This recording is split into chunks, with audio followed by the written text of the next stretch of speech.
Magandang araw muli mga kachika and welcome back ulit dito lang sa ating channel, ang Showbiz Chika Minute. At kung bago pa lang, huwag kalilimutang mag-subscribe at i-click ang notification bell para laging updated sa showbiz balita.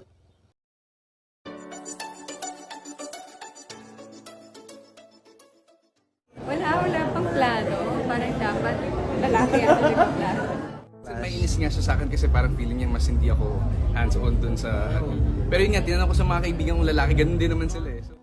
Kasalang Bea Alonzo at Dominic Roque, hindi na nga ba matutuloy? Ito ang usap-usapan ngayon sa social media dahil sa mga kumakalat na balita na tila ba may tampuhan di umano ang dalawang magkasintahan kaya naman hindi na raw matutuloy ang kanilang kasal.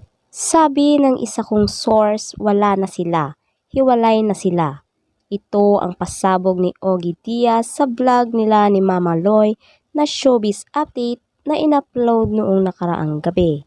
Nagsimulang umugong ang balita sa isyong hiwalayan ng dalawa nang dumalo sa ilang okasyon ang aktres na hindi nito suot ang kanyang engagement ring. Ayon kay Ogie, may nagsabi rin sa akin na yung post ni Dominic na siya'y nag-iisa na tinatanaw ang dagat at hampas ng alon, meron daw problema yon. Sabi rin ng isa kong source, wala na sila, hiwalay na sila. Yung Japan trip nila, huling post na nila yon. Wala na kaya inaabala na lang ni Bea ang kanyang sarili. Binibisi na lang ni Bea ang kanyang sarili. Dagdag pa ni Ogie. Pagkatapos, chinek naman ni Mama Loy ang timeline ni Bea. Ayon sa kanya, titingnan natin ang Instagram ni Bea Alonzo nung sinabi niyang may unpaid therapist. January 18, hindi kita yung mga daliri niya doon. Pero nung January 20, yung kanyang post ay yung lunch product na parang may suot siyang engagement ring na parang solitaire. Tapos na Ogie, January 20, same event na ini-endorse ni Dominic Roque.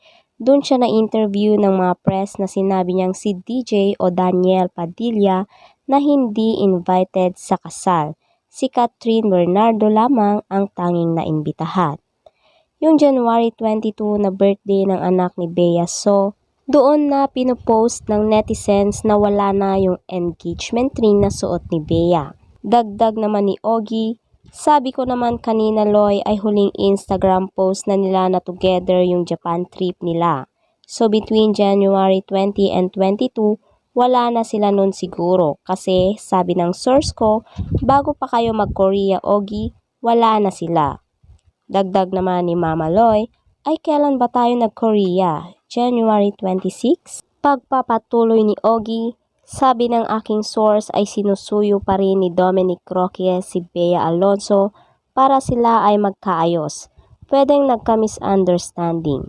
Samantala, idinaan sa biro ni Mama Loy kung napanaginipan ni Ogie kung ano ang gusot ni na Bea at Dom at sabi naman ng huli na, ibigay na natin sa kanila yun. Hindi maganda yung napanaginipan ko, kaya ayoko na sabihin dito. Wag na.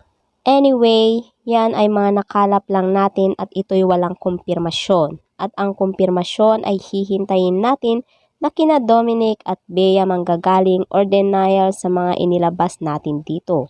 Saad ng kilalang content creator.